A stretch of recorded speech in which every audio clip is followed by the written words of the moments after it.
অভয় আন্দোলন তোমাকে কি শেখালো এবং অভয় আন্দোলনের জন্যই কি তুমি পানিহাটিতে ক্যান্ডিডেট হলে? অভয়ার আন্দোলন আমাদের সকলকে যেটা শিখিয়েছে, যখন অভয়ের মার নাম ক্যান্ডিডেট হিসেবে ঘোষণা হবে ধরে নেওয়া যায়, তোতপুরে গেছিলে, আলোচনা করো, তারপরে কিছু কথা প্রকাশ্যেও আসে। এই যে ড্রামাটিক একটা বদল, এই বদলটা চমকে দেয়নি?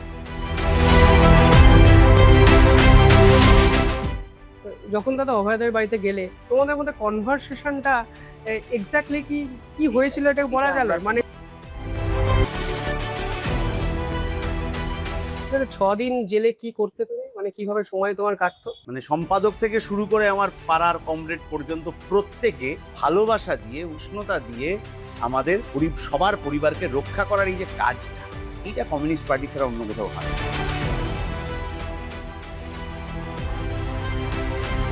তৃণমূলের তৈরি করা একটা ষড়যন্ত্রের চিত্রনাট্য, সেইটা এখানে বিজেপিকে ব্যবহার করতে হচ্ছে সিপিআইএম কে আটকাতে।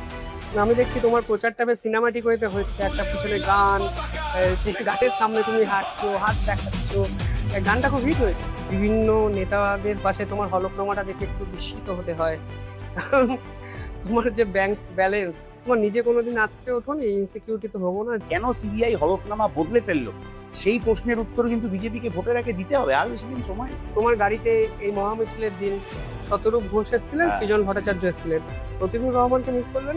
যে একবার মতাদর্শ বিক্রি করে দিয়েছে, সে আর কোনোদিন আমাদের পাশে চেয়ারটা এসে বসতে পারবে না। সৃজন যদি তৃণমূলে এইভাবে কোনোদিন চলে যায়, তুমি কল্পনা করতে পারো মেয়ে বড় হয়ে রাজনীতি করবে, তুমি সেটা চাও? বৌদি কখনো বলেনি যে কিভাবে সংসার চলবে, মেয়ে হয়েছে, না, আমাদের কিভাবে সাপোর্ট করে? বউয়ের পয়সায় স্বামী বসে গেলে সেটা খারাপ, স্বামীর পয়সায় বউ খেলে সেটা ভালো।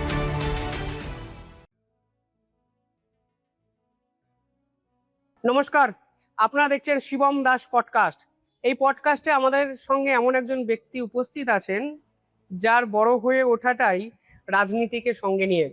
রাজনীতির জন্য তার জেলে যাওয়া, অভয় আন্দোলনে তার জ্বালাময়ী ভাষণ এবং তার উপস্থিতি গোটা বাংলাকে একসময় ভাবিয়ে তুলেছিল। পানিহাটির বাম প্রার্থী কলতান দাশগুপ্ত। কলতান দাস, শিবম দাস পডকাস্টে স্বাগত। তোমার সাথে শেষ আড্ডা হয়েছিল যখন আমার মনে আছে তোমার মেয়ের 1 বছরের জন্মদিন ছিল, সৃজনদার সঙ্গে তোমার সঙ্গে আমার আড্ডা এপিসোড, এবং সেইখান থেকে আজকে অনেকগুলো দিন পর সেই পানিহাটিতে তুমি ক্যান্ডিডেট। জার্নিটা কেমন ছিল এবং পানিহাটিতেই তুমি নির্বাচনের প্রতিদ্বন্দ্বিতা করবে, এটা কি তুমি আগে থেকে আভাস পেয়েছিলে? না না, এইটা কখনো আগে থেকে আভাস তো পাওয়া যায় না। আমাদের বামপন্থী রাজনীতিতে এই আভাস কখনো আগে থেকে থাকে না। কিন্তু তুমি জার্নির কথা যে বললে, আমাদের এটাই রাজনীতির শিক্ষা যে আমাদের একটাই জীবন, আর এই জীবনটা এমনভাবে ব্যয় করতে হবে যাতে 2-4টে লোকের আমরা কিছু ভালো করতে পারি। তাহলে জীবনটা সেই খাতে বইয়ে নিয়ে যাওয়ার যে সিদ্ধান্ত, আমরা বিশ্বাস করি যে সেই সিদ্ধান্তে আমাদের কোনো ভুল নেই। এবং গোটা জার্নির সময় ধরে, সেটা 2000 সাল হোক, 2020 হোক, 24 হোক, 26 হোক, আমরা মানুষের দাবি দেওয়া নিয়ে লড়াইতে রাস্তায় আছি এবং সেটা থেকে যাব। এই পানিহাটি আন্দোলনের আতুরঘর নামে বঙ্গ রাজনীতিতে নবসংযোজিত একটা নাম। এই অভয় আন্দোলন তোমাকে কি শেখালো এবং অভয় আন্দোলনের জন্যই কি তুমি পানিহাটিতে ক্যান্ডিডেট হলে, এটা তো বাস্তব। অভয়ার আন্দোলন আমাদের সকলকে যেটা শিখিয়েছে যে যখন মানুষ জোট বেঁধে ফেলে, তখন আর কোনো সিন্ডিকেট বাহিনী, বাইক বাহিনী, এই লাল চোখ ওই লাল চোখ, তাদের আর রাস্তাঘাটে কোথাও খুঁজে পাওয়া যায় না। যখন শ্যামবাজার হোক, কি সোদপুর ট্রাফিক মোড় হোক, কি মুম্বাই হোক, কি বিদেশে হোক, ওই যে আমরা ড্রোন থেকে তোলা ছবিতে ওই জমাট বাঁধা ভিড়টা দেখেছি, সেই ভিড়ের মধ্যে কিন্তু কোনো বাইক বাহিনী, সিন্ডিকেট বাহিনী, দাদা, গুন্ডা, মাফিয়া, হাবি জাবি এরা কেউ কোথাও ছিল না। ফলে মানুষকে যদি সুতো বুনে বুনে মানুষের মনটাকে যদি এক জায়গায় ওইভাবে রাখা যায়, তাহলে আসলে কোনো বাহিনীকে কোথাও খুঁজে পাওয়া যাবে না। এইটা আমাদের এই আন্দোলনের শিক্ষা। এবং এই আন্দোলনের এটাও শিক্ষা যে সেটিং কোন মাত্রায় গেলে 1.5 বছর, তার বেশি সময় হয়ে গেল সম্ভবত, সেই 1.5 বছর ধরে সেটিং করে এই আন্দোলনের বিচারটা এখনো করা গেল না, এটাও এই আন্দোলনের শিক্ষা। উই ওয়ান্ট জাস্টিস স্লোগানটা যে রাজনীতির স্লোগান হয়ে গেছিল, এটা তো আমরা সবাই জানি। তৃণমূল বিজেপি স্লোগানটা পছন্দ করছিল না, কিন্তু আজ পর্যন্ত মানুষ কিন্তু জাস্টিস পেলেন না। এটাও এই আন্দোলনের শিক্ষা যে আমাদের এই আন্দোলনটা জাস্টিস পাওয়া পর্যন্ত টেনে নিয়ে যেতে হবে। দাদা, তুমি সেটিং এর কথা বললে, কিন্তু তুমি যাদের জন্য আন্দোলনটা বা যার জন্য আন্দোলনটা সংগঠিত হলো তার পরিবারের লোকেরাই আজকের দিনে তাদের বিশ্বাস করে না সেটিং হয়েছে। এবং যে বিজেপির বিপক্ষে, সিবিআই এর বিপক্ষে তোমাদের একগুচ্ছ অভিযোগ, তারা এই মুহূর্তে তাদের বিশ্বাসই করছে না যে সিবিআই এর কোনো ফল্ট এই পুরো বিষয়টাই আছে। আমরা যখন গাড়ি আটকে ছিলাম তখন আমরা নামও জানতাম না, আমরা কে কোন রাজনীতি করেন সেটাও জানতাম না। যখন রাত দখল হয়েছিল তখনও কিন্তু কোনো রাজনীতির কথা ছিল না। আমি বাম রাজনীতি করি, আমার পাশের যে ভদ্রলোক ভদ্রমহিলা দাঁড়িয়ে রয়েছেন ওই রাত দখলে, তিনি আসলে কি রাজনীতি করেন আমিও জানতাম না, তিনিও জানার প্রয়োজন বোধ করেন। জাস্টিসের দাবিতে সবাই এক জায়গায় হয়েছিলেন এবং সেই জমায়েত থেকেই তো কথা উঠেছিল সিবিআই এর দীর্ঘসূত্রিতা।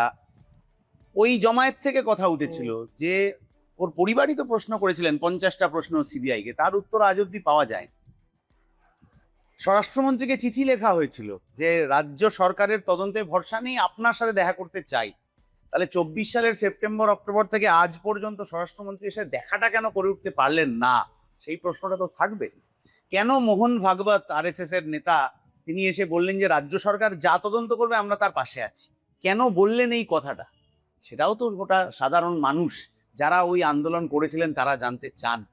আন্দোলন করার সময় আমরা ভবিষ্যৎ ভেবে আন্দোলন করি না। এই ইন্টারভিউ চলাকালীনও যদি আবার এরকম কোনো একটা ঘটনার খবর পাই, আমরা আবার যাব, আবার গাড়ি আটকাবো। আন্দোলনের রাস্তা থেকে আমাদের কেউ সরিয়ে দিতে পারবে না।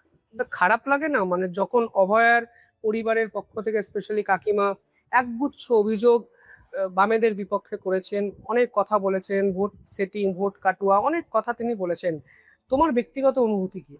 ব্যক্তিগত অনুভূতির জায়গা তো রাজনীতিতে নেই। খারাপ তো আসলে লাগে দাদা।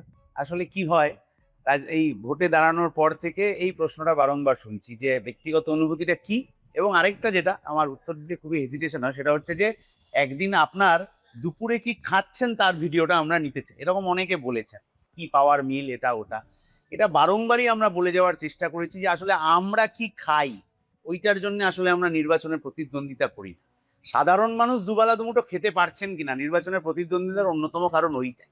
ঠিক তেমনি ভাবে এই ব্যক্তিগত ভালো লাগা খারাপ লাগার জায়গা থেকে আমরা নির্বাচনের প্রতিদ্বন্দ্বিতা করিনি। অভয়াদের বিচার Park Street, Kamduni, Kharjuna, Raninagar, Gede, Katwa, Dhupguri, Hanskhali, Madhyamgram, R G Kar, South Calcutta law college এবং ওইদিকে হাতরাস, উন্নাও, কাঠুয়া, সাক্ষী মালিক ইত্যাদি সমস্ত ঘটনায় অভয়া, নির্ভয়া, আমি যে নামে ডাকা, তাদের ওপর ঘটে যাওয়া যে নৃশংস অত্যাচার তার বিচারের দাবিতে আমাদের লড়াই, সেই লড়াই আমরা চালিয়ে যাই। খারাপ লাগেনি যখন এই কথাগুলো শুনেছো? না না, এটা ব্যক্তিগত ভালো লাগা খারাপ লাগার জায়গা না। কারণ সন্তান হারা বাবা মা তাদের দুঃখ তো অপরিসীম।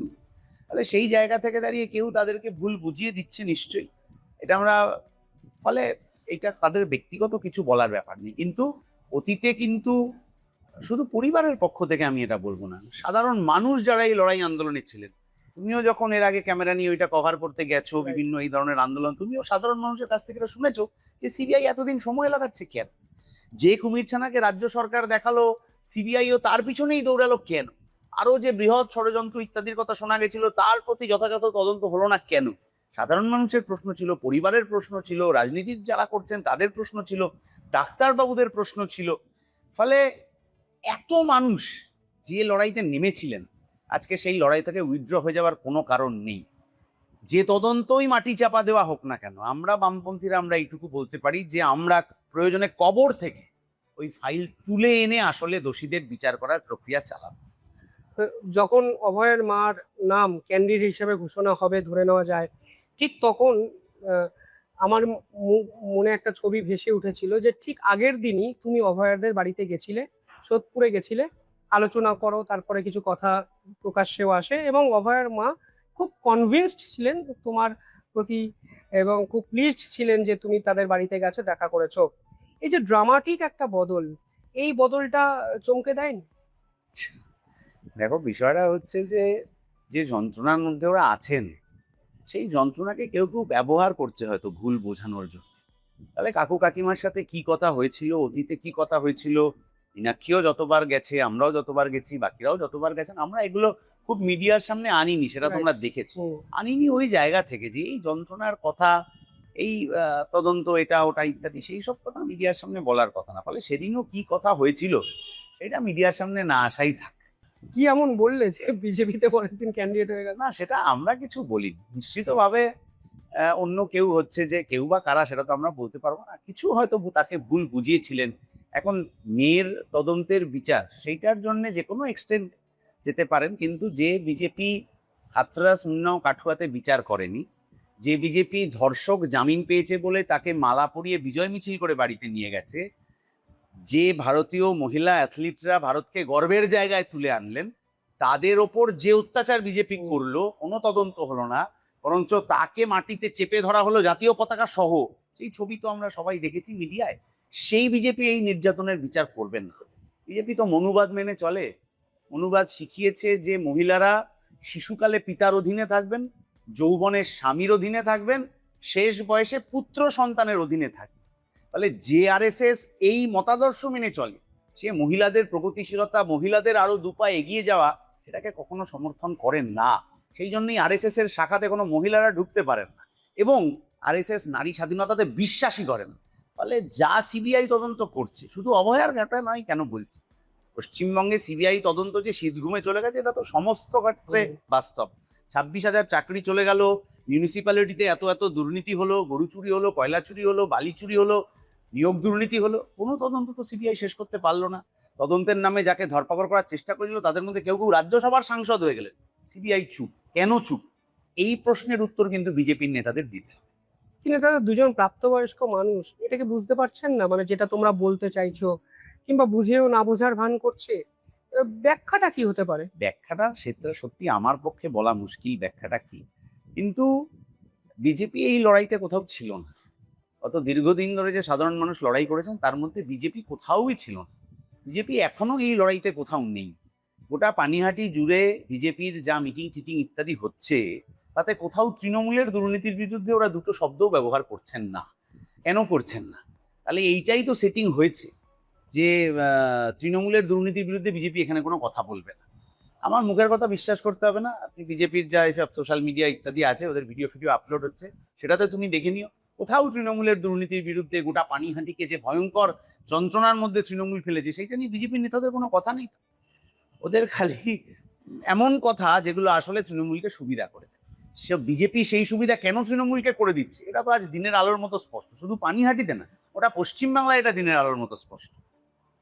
যখন দাদা অভয়দের বাড়িতে গেলে, আমার একটু ব্যক্তিগত কিউরিওসিটি, যে তোমাদের মধ্যে কনভারসেশনটা এক্স্যাক্টলি কি কি হয়েছিল, এটা বলা গেল? মানে কোনোদিনই তো মিডিয়ার সামনে বলিনি। আভাস আভাস পেয়েছিলে? না না, এরকম কোনো আভাস ইত্যাদি। কারণ 12 ঘন্টার মধ্যে এই সিদ্ধান্তটা সামনে আসে বলে আরো বেশি যে কোনো কৌতূহল। ব্যক্তি মানুষের যে কোনো সিদ্ধান্ত নেওয়ার অধিকার আছে, এবং এটা তুমি জানবে, এটা শুধু আজকে কেউ প্রার্থী হয়েছেন বলে নয়। আমরা সেই সময় থেকেই কিন্তু যতবারই এরকম গেছি, বাইরে বেরিয়ে আমরা আমাদের কথা বলেছি, কি কথা হয়েছে সেটা বলিনি। এই পরিসরটুকু থাকুক। তোমাকে এই আন্দোলনের জন্য জেলেও থাকতে হয়েছে কিছুদিন, তারপর তুমি জামিন পাও, এবং ওই অর্ডার কপিও আমি দেখেছি। একাধিক কথা বিচারপতি বলেছিলেন। এই জেল যন্ত্রণা বা জেল জীবনটা দুদিনের হলেও মনে পড়ে? হ্যাঁ, এটা একটা শিক্ষা, বামপন্থী রাজনীতির এটা একটা প্রয়োজনীয় শিক্ষা, যে এই যে জেল যাত্রার জীবন, এইটা আমাদের রাজনীতির একটা পাথেয়, মানে শিক্ষণীয় জিনিস, যে এই অভিজ্ঞতার মধ্যে দিয়েও আমাদের যাওয়া উচিত। ভালো সময় খারাপ সময় সবটা মিলিয়ে জীবনের অভিজ্ঞতা থেকে যাওয়া উচিত। ফলে কিন্তু চমৎকার বিষয় হচ্ছে এইটা, যে তখন যে তৃণমূল এই ষড়যন্ত্র করেছিল, এখন পানিহাটিতে বিজেপি সেই পুরনো খবরের ক্লিপিং, অডিও টডিও ভিডিও ইত্যাদি দেখিয়ে সেটা ভাইরাল। তারা এটা বলার চেষ্টা করছে যে কলতান আসলে এইরকম লোক, সিপিআইএম আসলে এইরকম লোক। তাহলে যে ষড়যন্ত্র তৃণমূল করেছিল, আজকে বিজেপি সেই টুলটা ব্যবহার করছে যে সিপিআইএম কে আটকাতে হবে। ফলে তৃণমূল বিজেপির এই যা সেটিং ইত্যাদি আমরা বলছি, ওরা নিজেরা প্রতিদিন চোখের সামনে এটা প্রমাণ করছেন যে ওদের সেটিং আছে। তখন বিজেপির নেতারা কি বলেছিলেন, সেইটা যদি এখনকার বিজেপির যারা এইসব প্রচার করছেন তারা জেনে নিয়েছেন কিনা আমি জানি না, জানার আমার দরকারও। কিন্তু তৃণমূলের তৈরি করা একটা ষড়যন্ত্রের চিত্রনাট্য, সেইটা এখানে বিজেপিকে ব্যবহার করতে হচ্ছে সিপিআইএম কে আটকাতে। তাহলে ওদের সেটিংটা তো মানুষের সামনে জলের মতো পরিষ্কার হয়ে যাচ্ছে। 6 দিন জেলে কি করতে তুমি, মানে কিভাবে সময় তোমার কাটতো? বই পড়তাম, নানান ধরনের বই কমরেডরা দিয়েছিলেন। সে পুলিশ, মানে এমনই মানে ষড়যন্ত্রের ইয়ে ছিল আর কি। বাঙাল নামা তপন রায়চৌধুরীর বই, সেই বইটা এসছে, সে মানে এরকম 10 বার 15 বার করে পুলিশ ওরা ঝাড়ছে, ভেতর থেকে কোনো চিরকুট বেরোয়। বই পড়তাম, বাকি যারা ছিলেন তাদের সাথে কিছু কথা হতো, তাদের জীবনের গল্প নিয়ে হতো। এরকম কোনো মেমোরেবল গল্প মনে পড়ে কখনো? ভাবো ঠান্ডা গোটা 6 দিনের অভিজ্ঞতা সেটা অবশ্যই মাথার মধ্যে থাকে সবসময়, এটা তো আর ইরেজারের মতো করে মুছে দেওয়া যায় না। কিন্তু ওই সময়ে ওই ষড়যন্ত্রের বিরুদ্ধে যে লড়াই আমাদের গোটা পার্টি করেছিল, আমার পরিবারের পাশে থাকা, আমাদের এই যে মামলা টামলা ইত্যাদির পাশে থাকা, এই পার্টি পরিবার যেভাবে আমাদের পাশে ছিল, এইটা আমাদের জীবনের একটা বিরাট স্যাটিসফ্যাকশন। এই ভালো লাগা নিয়ে গোটা জীবন রাজনীতি করব, যে আমি ব্যক্তিগতভাবে কোনো যদি বিপদে পড়ি, যেরকম জেলে ইত্যাদি যেতে হয়েছিল, গোটা পার্টি পরিবার মানে সম্পাদক থেকে শুরু করে আমার পাড়ার কমরেড পর্যন্ত প্রত্যেকে ভালোবাসা দিয়ে, উষ্ণতা দিয়ে আমাদের সবার পরিবারকে রক্ষা করার এই যে কাজটা, এইটা কমিউনিস্ট পার্টি ছাড়া অন্য কোথাও হয়। তুমি কি জেলের ভিতরেও পার্টির এই লেজনগুলোকে মনে করছিলে? মানে কি ভাবছিলে একটা মানুষ একটা অন্ধকার পার্টি সম্পর্কে ভাবনা চিন্তা সে তো সেই সময় ছিলই। তখনও আমি একটা পত্রিকার সম্পাদক ছিলাম ডিওয়াইএফআই এর। তার কিছুদিন পর শারদীয় সংখ্যা বেরোনোর কথা, তার যে কাজগুলো আটকে গেছিল সেটা নিয়ে ভাবনা চিন্তা হতো। বাইরে আসলে কি ষড়যন্ত্রের মোকাবিলা পার্টি করছে সেই সম্পর্কে খবরাখবর পাওয়ার চেষ্টা করতাম, কিন্তু সেটাও বিরাট ঝামেলার মধ্যে হয়েছিল, কারণ গণশক্তি পড়তে দেওয়ার উপর নিষেধাজ্ঞা চালু হয়ে গেছে। তাহলে এই সমস্ত জিনিসই আসলে আমাদেরকে আরেকটু পরিণত করেছে, সেই অভিজ্ঞতাও আমাদেরকে রাজনীতির জীবনে আরেকটু পরিণত করতে সাহায্য করছে। এমন কোনো ব্যক্তিত্বকে জেলের মধ্যে তুমি দেখেছো যার যার জীবনীটা তোমাকে খুব ধাক্কা দিয়েছে এবং কথাবার্তা হয়েছে কারোর সাথে? সে আরো 5 জন সাধারণ মানুষ, তাদের মধ্যে 2-3 জন ভুল মামলায় এটা ওটায় চলে এসেছিলেন, তাদের সেই সময় সরকার সম্পর্কে, পুলিশি ব্যবস্থা সম্পর্কে বিরাট অভিযোগ ইত্যাদি ছিল, এবং তারা যখন জেনেছিলেন আমি এই ঘটনায় এসেছি এবং অভয়ার ঘটনা, সবটা মিলে একটা রাগ ক্ষোভের পরিবেশ ছিলই, সেইটা ছিল।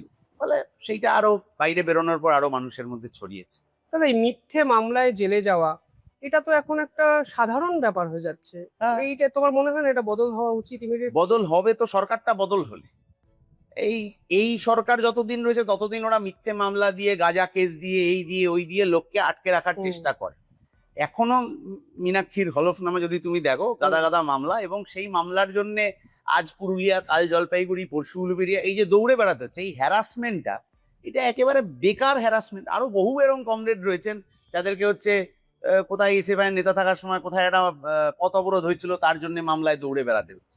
এই যে মিথ্যে মামলা সাজানো এবং সাজিয়ে লোককে কন্ট্রোলে রাখা, অনুব্রত মণ্ডলের সেই ভিডিওটা ভাইরাল হয়েছিল না, ওকে অমুকটা দিয়ে দে, ওকে তমুকটা দিয়ে কন্ট্রোলে রাখার এই যে চেষ্টা, এইটা যেদিন বাস্ট করবে, যে বাসটা খানিকটা করে স্ফুলিঙ্গ বিভিন্ন জায়গায় তৈরি হচ্ছে, এটা যেদিন বাস্ট করবে সেদিন কিন্তু তৃণমূলের নেতারা পালাবার পথ পাবে।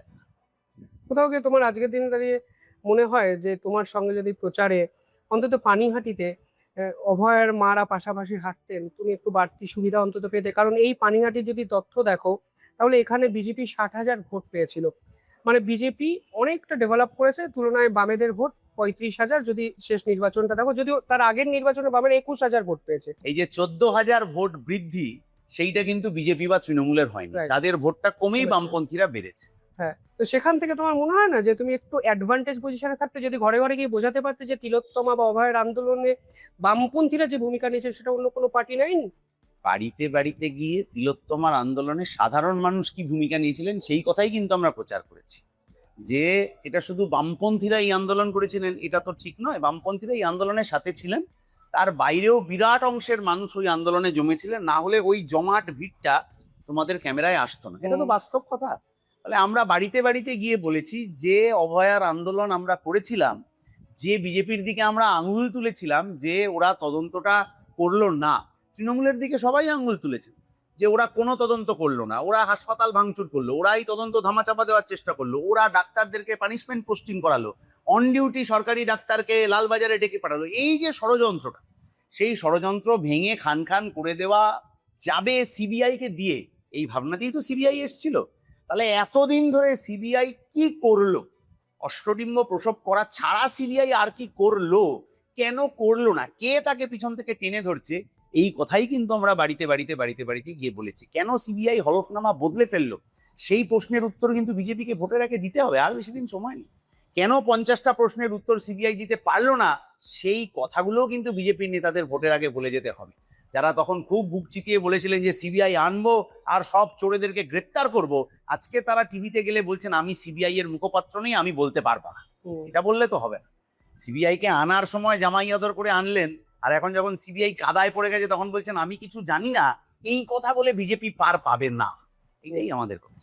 দাদা, তোমার নির্বাচনী হলফনামা আমি দেখছিলাম, বিভিন্ন নেতাদের পাশে তোমার হলফনামাটা দেখে একটু বিস্মিত হতে হয়। কারণ তোমার যে ব্যাংক ব্যালেন্স আমি বিভিন্ন ক্ষেত্রে দেখলাম, তোমার নিজে কোনোদিন আটকে ওঠোনি, ইনসিকিউরিটিতে হবো না যে আমরা কিভাবে? ওই যে এই ইনসিকিউরিটিতে ভুগি না, ওই পার্টি পরিবার আছে বলে। এই যে শক্তিটা, এই যে ভালোবাসাটা, এই পাশে থাকাটা যে আছে, এইটা তুমি ওই যাদেরকে লক্ষ লক্ষ কোটি কোটি টাকা দেখেছো তাদের পাশে কাউকে পাবে না। ওদের তো সব ওয়ান ম্যান সিস্টেম আর কি। যে ওই বিধায়ক হয়েছে, ওই সাংসদ হয়েছে, ওই কাটমানি নেবে, ওই গন্ডগোল পাকাবে, ওই মারামারি করবে, এই যে ওয়ান ম্যান সিস্টেম। কিন্তু আমাদের বামপন্থী রাজনীতি তো সেইটা নেই। তাদের একটা গোটা পরিবার রয়েছে, গোটা রাজনীতি রয়েছে, তার মতাদর্শ রয়েছে, এবং ওই যতটুকুই তুমি হলফনামায় দেখেছো আর কি, তাতে একটা সাধারণ মধ্যবিত্ত মানুষের জীবন চলে যাওয়ার জন্য যথেষ্ট। দ্বিতীয় কথা, আমার দেশে আমার রাজ্যে এখন এরকম বহু মানুষ আছেন যাদের আমার হলফনামাটা দেখে মনে হবে যে বাবা এর কাছে এত টাকা আছে, আমার কাছে তো ততটুকুও নেই। আসলে সেই মানুষগুলোর কাছেও যাতে ব্যাংক ব্যালেন্স আরেকটু বাড়ে, তাদের জন্যই কিন্তু নির্বাচনের লড়াই। যে ভাতাটা তোমরা পার্টি থেকে পাও, তুমি যেখানে থাকো সাউথ ক্যালকাটার মতো একটা জায়গায়, সেই ভাতাতে একটা পরিবার টেনে নিয়ে যাওয়া ভেরি ডিফিকাল্ট। এটা তো কোথাও গিয়ে তোমার মাথায় কি স্ট্রাইক করেনি? না, আমরা স্ট্রাইক করেনি, মানে আমরা যে রাজনীতি করি, পার্টি থেকে ভাতা পাই, আমার বউ একটা চাকরি করেন, সেই দুজনের মিলিত রোজগারে আমাদের সংসার দিব্যি চলে যায়। আসলে ওই বিরাট বাড়ি হতে হবে, মানে একবার আমি কাউন্সিলর হলাম আর একটা 7 মহলা প্রাসাদ হতে হবে। আজকে সময় থাকলে যাওয়ার পথে এখানে কয়েকটা কাউন্সিলরের বাড়ি দেখে যেও, মনে হবে বাড়িটাকে জাস্ট তুলে দীঘায় বা দার্জিলিং এ বসিয়ে দিলে যেরকম দেখতে লাগবে ওই রকম বাড়ি এখানকার কাউন্সিলরদের, তাদের দামি গাড়ি ফাড়ি। আমাদের কখনো ওই জীবনের প্রতি খুব মোহমায়া ছিল না, থাকার কথা নয়। কারণ যাদের জন্য আমরা রাজনীতি করি, যাদের জন্য আমরা ভোট প্রচারে যাই, যাদের জন্য আমরা মিটিং মিছিল ইত্যাদি করি, তাদের একটা বড় অংশ এখনো রেল লাইনের ধারে কার্যত। আমরা প্রচারে গিয়ে দেখেছি আমাদের গতবারের নির্বাচনের ফ্লেক্সটা টাঙিয়ে তার নিচে আছে। এখনো বহু মানুষ আছেন পার্টি অফিসে এসে ঘুরে যান যে কিছু ফ্লেক্স আছে, মানে আবার কয়েকদিন পর বৃষ্টি আসবে, উনি এখন থেকে ফ্লেক্সটা মাথার ওপর টাঙিয়ে কিভাবে থাকতে পারবেন টিনের ঘরে সেই চেষ্টা করছেন। আগরপাড়া থেকে সোদপুর স্টেশনের আশেপাশে তুমি দেখে নিতে পারো এখনো কামারহাটির বর্ডারে মানুষ কিভাবে থাকেন, এই আমি এই চত্বরটুকু ধরে বলছি, সেটা তুমি দেখে নিতে পারবে। ফলে তারা তো আরো মারাত্মক যন্ত্রণায় জীবন কাটাচ্ছে। সেই যন্ত্রণা মুক্তির উপায়, সেইটার জন্যই তো ভোট দেওয়ার পদ্ধতিটা চালু করার কথা, কিন্তু সেটা আজকে হয়নি। আজকে ওটা হয়ে দাঁড়িয়েছে গতবারের নির্বাচন থেকে এই নির্বাচনের মধ্যে কার 300% সম্পত্তি বাড়লো, কার 500% বাড়লো, সেই লড়াইটা আমরা সেটাই মিডিয়াতে দেখছি।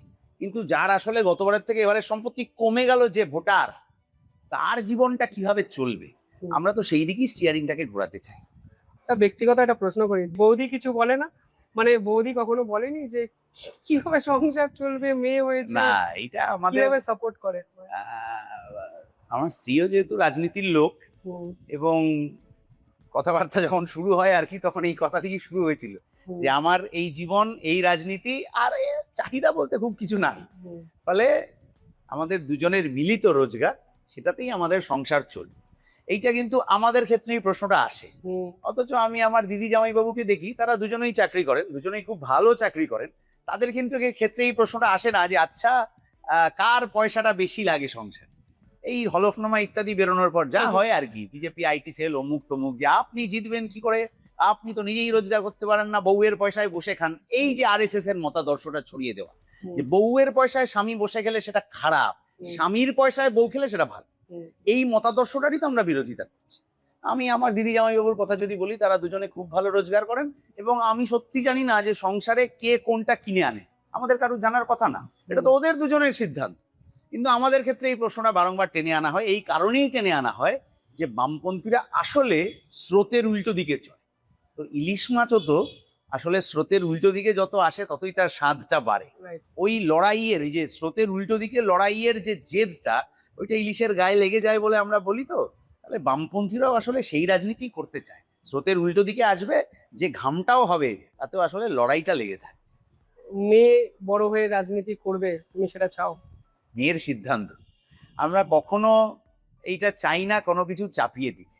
এই চাপিয়ে দেওয়াটা খুব ভালো জিনিস নয়।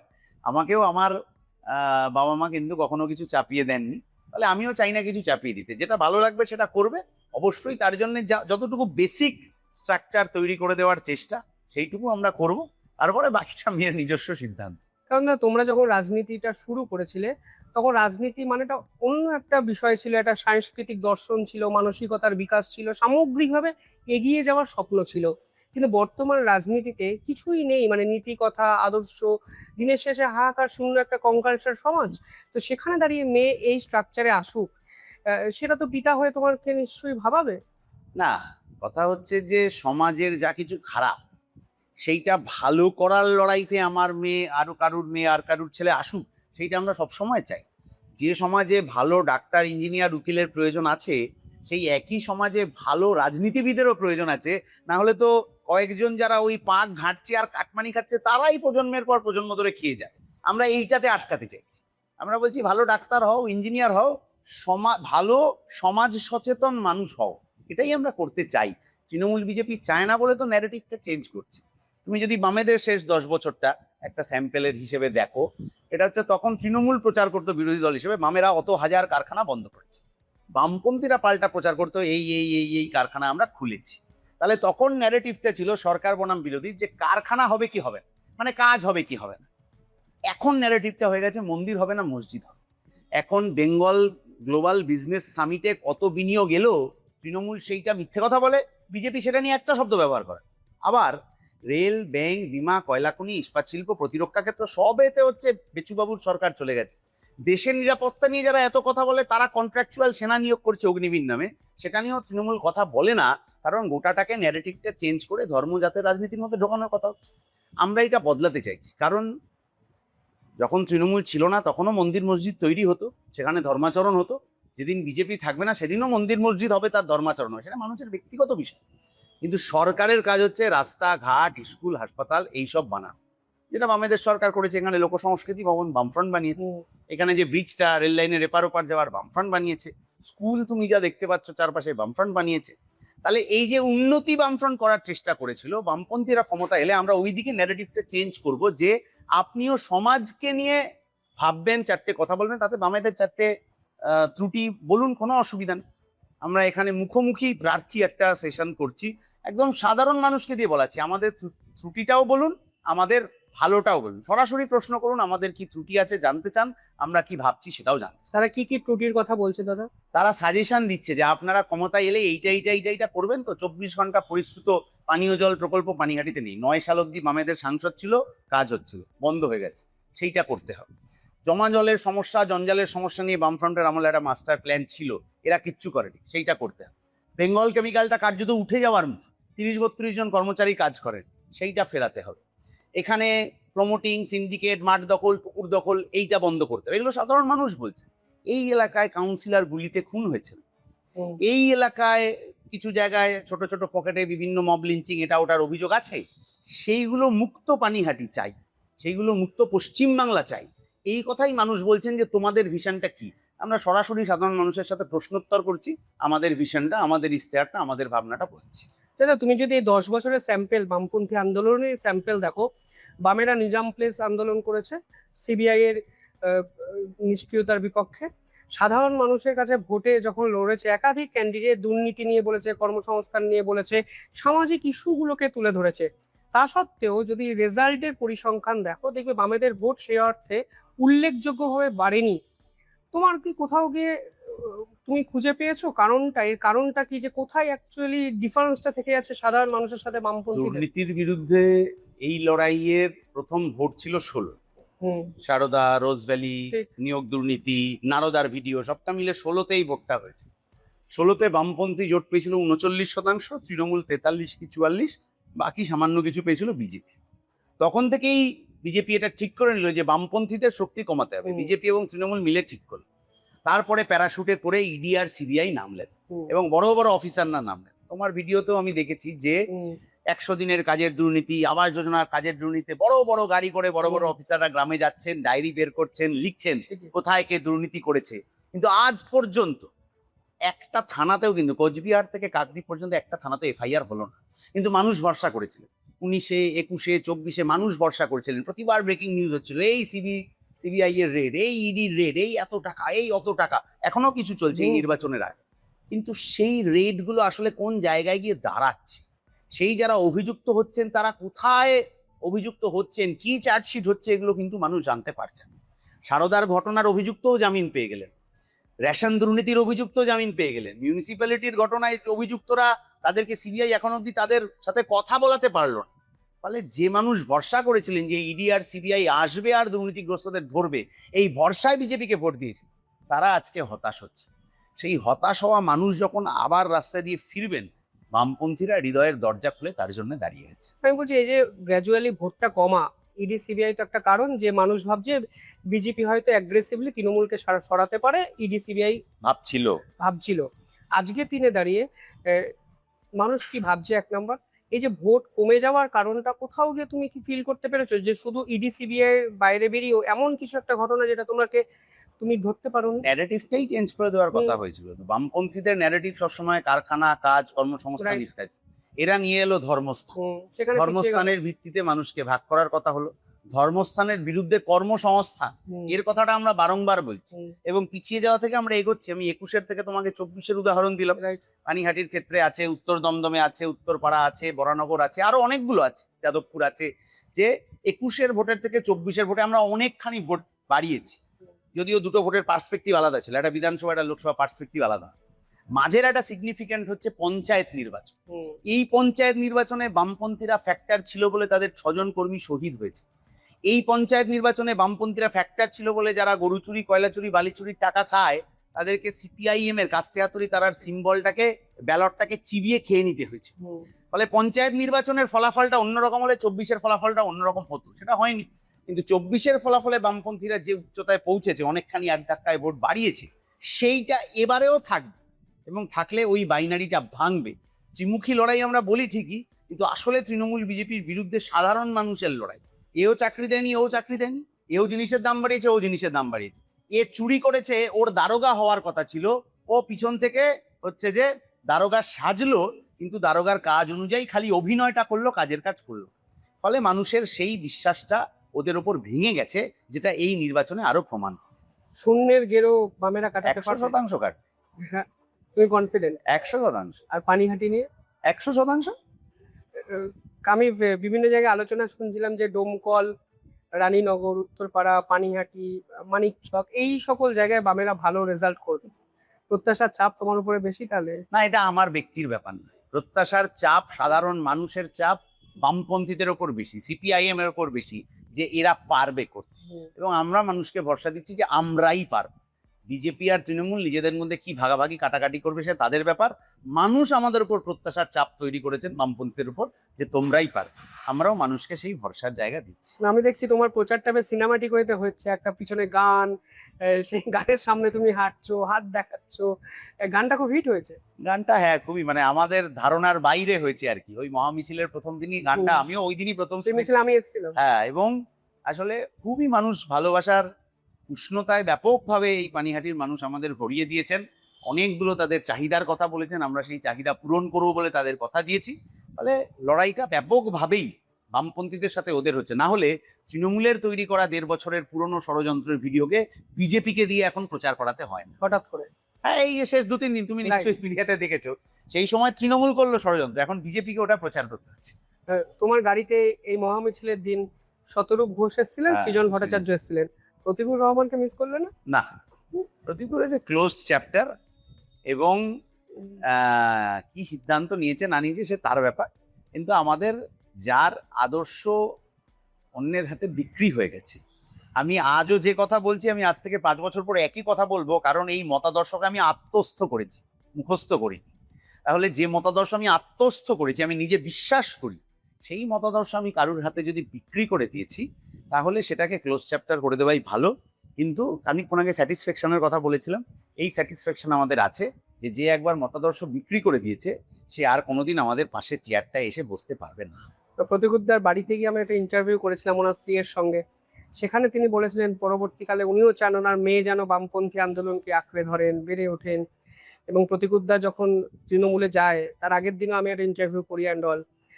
আমার কাছে ব্যক্তিগতভাবে বিষয়টা খুব শকিং। তোমার ভুল কাছে? করেছে, ভুল করেছে, তবে বুঝবে, তবে অনেক দেরি হয়ে যাবে। তোমরা তো ভিতরে অনেক কিছু জানো, তোমরা না বোঝানোর না, চেষ্টা করো। ভিতরের জানা বোঝার ব্যাপার না, সিদ্ধান্ত ভুল করেছে। যখন সেটা নিজে বুঝবে, বা জানি না এখন নিজে বুঝে কিনা সেটা বলতে পারবো না, কিন্তু অনেক দেরি হয়ে গিয়েছে। সৃজন ভট্টাচার্য বলেছিল যে যদি আমার কোনোদিন কোনো কিছু খারাপ আমি করি তাহলে এর দায় আমার, ভালো হলে দায় কলতান ভট্টাচার্যের। ক্লিপিংসটা এখনো আমার চ্যানেলে আছে, অনেক লোক দেখেছেন। কোনোদিন যদি তুমি তোমার হাত ধরে যে রাজনীতি শুরু করেছে সে সৃজন যদি তৃণমূলে এইভাবে কোনোদিন চলে যায়, তুমি কল্পনা করতে পারো দৃশ্যটা আদৌ কোনোদিন যাবে না, সম্ভব? কোনোদিনই যাবে না। হুম। এই ভরসা কমরেডদের ওপর আছে যে কোনোদিনই যাবে না। এটা শুধু সৃজন তুমি একটা নাম বললে, রাইট। তারপরে তোমার মাথার মধ্যে আরো যে 3-4টে নাম আছে, আমি বলছি তারা কোনোদিনও যাবে আর কলতান দাশগুপ্ত জিতে দল পরিবর্তন করবে না Never. তো কখনো? নেভার। আমি যে ওইটা বললাম যে এই মতাদর্শ আমরা আত্মস্থ করেছি, আমরা নিজেরা বুঝেছি, শিখেছি, জেনেছি যে কেন আমরা এই রাজনীতির পক্ষে রয়েছি। যারা মুখস্থ করেছে পদস্খলন তাদের হবে, যারা আত্মস্থ করেছে, নিজেরা বিশ্বাস করেছে, তাদের কোনোদিনই পদস্খলন হবে না। কত আমার একটা শেষ প্রশ্ন, যদি পানিহাটিতে তুমি জয়লাভ করো তাহলে তুমি কি কি কাজে ফোকাস করবে এবং প্রথম নতুন যে- জেনারেশনের কাছে একটা এক্সপেকটেশন তোমার কি থাকবে যে বছর ভোটটা তারা কি হিসাবে দেবে অন্তত পানিহাটিতে? দুটো প্রশ্ন। পানিহাটিতে 24 ঘন্টার পরিশ্রুত পানীয় জলের প্রকল্প চাই। হুম, জঞ্জাল অপসারণের জন্য বাম আমলের একটা প্রজেক্ট ওয়েস্ট টু এনার্জি, জঞ্জাল ফেলে সেখান থেকে বিদ্যুৎ তৈরি করার প্রকল্প, সেটা শুরু করতে হবে। জমা জলের সমস্যা মোকাবিলার জন্য আশেপাশের 9টা মিউনিসিপ্যালিটি জুড়ে একটা মাস্টার প্ল্যান বাম আমলে ছিল, সেইটা চালু করলে জমা জলের সমস্যা কমবে। পানিহাটিতে সরকারি স্কুলগুলো বন্ধ হয়ে যাচ্ছে, কলেজে ছাত্র সংখ্যা ব্যাপক কমে গেছে। বাম আমলের শেষ বছর ছিল 1890, এখন এসে দাঁড়িয়েছে 480। এই ভরসা ফেরাতে হবে যে সরকারি স্কুলে ভালো পড়াশোনা হয়। মিড ডে মিলের খরচ বাড়াতে হবে 3 গুণ। বামপন্থীরা সরকারে এলে বিশ্ববিদ্যালয় অবধি বিনামূল্যে পড়াশোনা, এবং স্কুল কলেজের শিক্ষা ব্যবস্থা সেইটা হচ্ছে সময় উপযোগী করা। বেসরকারি স্কুল, বেসরকারি হাসপাতালে একটা আপার লিমিট বেঁধে দেওয়া, যার বেশি টাকা কেউ নিতে পারবেন না। বামপন্থীরা ক্ষমতায় এলে এলাকায় এলাকায় অভয়া বাহিনী তৈরি, নারী নিরাপত্তার প্রশ্নে। বামপন্থীরা এলে কন্ট্রাকচুয়াল চাকরি তাদেরকে পার্মানেন্ট করা, এবং ছোট বড় মাঝারি যে শিল্প তৈরি করার সেগুলো তৈরি করতে হবে। ফলে নতুন প্রজন্ম যাদের পড়াশোনার জন্য, কাজের জন্য বাইরে চলে যেতে হচ্ছে, বাবা মাকে এখানে ছেড়ে, পরিবার পরিজন ছেড়ে, তাদেরকে পশ্চিমবাংলায় ফিরিয়ে আনতে হবে। সম্মানের সাথে তারা কাজ পাবে, এই পশ্চিমবাংলায় থেকে কাজ পাবে নতুন প্রজন্মের কাছে, এটাই আমাদের কথা। অসংখ্য ধন্যবাদ কলতান দা। কলতান দা কথা শুনতে বেশ ভালো লাগে, তবে ভোটের রাজনীতিতে কলতান দা কতটা সফল হয় সময় উত্তর দেবে। দিন 15-এর অপেক্ষা, তারপরে বামপন্থীরা সামগ্রিকভাবে কতটা উত্তরিত হলো এই নির্বাচনে সেই প্রশ্নের উত্তরও কিন্তু আমরা পেয়ে যাব। অসংখ্য ধন্যবাদ কলতান দা। ধন্যবাদ। আপনারা দেখতে থাকুন শিবম দাস পডকাস্ট। ধন্যবাদ।